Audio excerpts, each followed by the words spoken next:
అధ్యక్ష, నేను మొదటిసారిగా ఎన్నికైనటువంటి శాసనసభ్యుని. దయచేసి నేనేమైనా తప్పులు మాట్లాడితే దాన్ని సవరించండి. మీ ద్వారా ప్రభుత్వానికి ఒక విషయం చెప్పదలుచుకున్నాం. సరే, ఎన్నికల సమయంలో రాజకీయ ప్రసంగాలు, ఓటర్లను ఆకర్షించడానికి రకరకాల వ్యవహారాలు అవి సహజంగా జరుగుతున్నాయి. కానీ నేనేమంటున్నానంటే, ప్రజలు మీకు అధికారం ఇచ్చారు. ఈరోజు అధికారం ఇచ్చిన తర్వాత కూడా మీరు తప్పించుకునే ప్రయత్నం చేస్తే ప్రజలు క్షమించరు. అధ్యక్ష, ఎంత అన్యాయం ఉన్నదంటే మీకు చెప్తా. 2014 కన్నా ముందు మేము అనుకుంటుంటే ఈ సమైక్య ఆంధ్రప్రదేశ్లో బీసీలకు అన్యాయం జరుగుతున్నది, మన రాష్ట్రం మనకొస్తే అన్ని రకాలుగా న్యాయం జరుగుతుందని బాగా ఆశపడ్డాం అధ్యక్ష. ఆశపడడమే కాదు అధ్యక్ష, తెలంగాణ ఉద్యమంలో ముందు వరుసలో ఉండి పోరాటం చేసింది బీసీ బిడ్డల అధ్యక్ష. ఇది నేనేదో మాట వరుసకు చెప్తున్నది కాదు. ఆత్మహత్యలు చేసుకున్నది బీసీ బిడ్డలు, తెలంగాణలో ముందుండి పోరాటం చేసింది బీసీ బిడ్డలు, ఉద్యోగాల్ని పణంగా పెట్టింది బీసీ బిడ్డలు. కానీ తెలంగాణ రాష్ట్రం వచ్చిన తర్వాత 2014లో ఇక అనుకున్నాం, మా దశ తిరిగింది, మాకంతా కూడా బాగా జరుగుతాయని అనుకున్నాం. కానీ అధ్యక్ష, మిత్రులు వాళ్ళైనా వీళ్ళైనా మా పట్ల మేము ఏం పాపం చేసినామో ఏమో అధ్యక్ష, మా బాధ.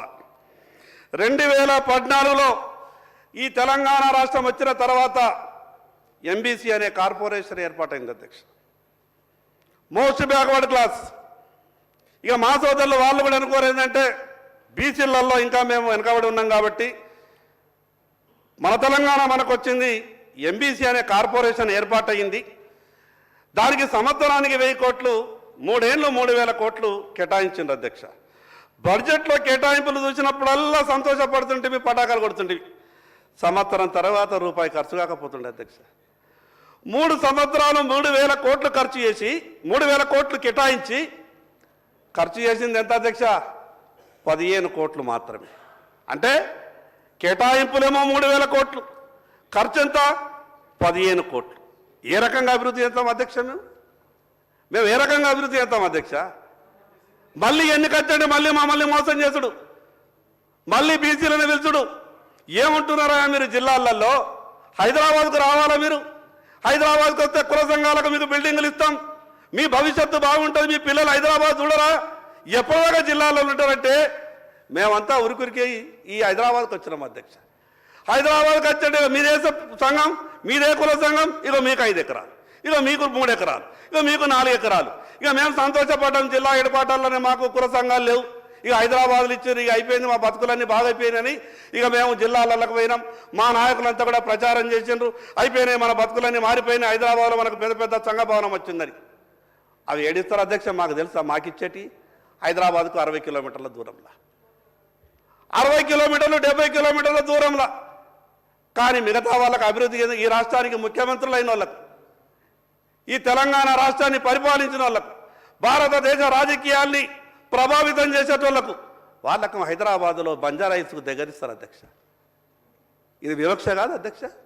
ఆ పార్టీ అయినా ఈ పార్టీ అయినా బీసీల గురించి ఏం ఆలోచిస్తున్నారు అధ్యక్ష? మరి ఎన్ని సంవత్సరాలు ఈ రకమైనటువంటి పరిస్థితులే ఉంటే కేవలం ఎన్నికల సమయంలో మాట్లాడతాం, మిగతా సమయంలో ఈ రకమైనటువంటి దారులు ఎన్నుకుంటామంటే మేము ఏ రోజు బాగుపడాలి అధ్యక్ష? అధ్యక్ష, ఈరోజు బీసీల పరిస్థితి అధ్యక్ష, నా నాయ బ్రాహ్మణ సోదరుడు బార్బర్ షాప్ పెట్టుకుంటా అంటే బ్యాంకులు లోన్లు ఇయ్యాయి అధ్యక్ష. నా రజక సోదరుడు ల్యాండ్రీ దుకాణం పెట్టుకుంటామంటే బ్యాంకులు లోన్లు ఇయ్యాయి అధ్యక్ష. కానీ హబీబ్ మెన్షన్ హౌస్ లేదా మిగతా ఇంగ్లీష్ పేరు పెట్టుకొని డ్రై క్లీన్ షాప్ అంటే దానికి లోన్లు ఇస్తారు అధ్యక్ష. నేనేమంటున్నానంటే, ఒక పక్క కుల వృత్తులను ఆదుకునే విధంగా ప్రభుత్వాలు చర్యలు తీసుకుంటాయి, మేము మీకు అండగా ఉంటాం, మీ అధైర్యపడద్దు, బీసీ కుల వృత్తులని ఆదుకునే బాధ్యత మాది అని గత ప్రభుత్వం మాట్లాడింది, ఈ ప్రభుత్వం కూడా మాట్లాడుతున్నది. మేము ఏమనుకుంటామంటే అధ్యక్ష, మేమంతా కూడా కుల వృత్తుల మీద ఆధారపడ్డటువంటి మా బీసీ కుల సోదరులు అసలైతే కుట్ర దాంట్లోనే దాగిన అధ్యక్ష. ఎప్పుడైతే కుల వృత్తులను ఆదుకుంటామని గొప్పగా చెప్పేటటువంటి ప్రయత్నం చేస్తున్నారో దాంట్లోనే అసలు కుట్ర ఉన్నది. వందల సంవత్సరాల నుండి మేము కుల వృత్తుల మీద ఆధారపడుతున్నాం. ఇంకా ఏదైనా ప్రభుత్వం 5,000 10,000 సాయం చేస్తుందంటే అదే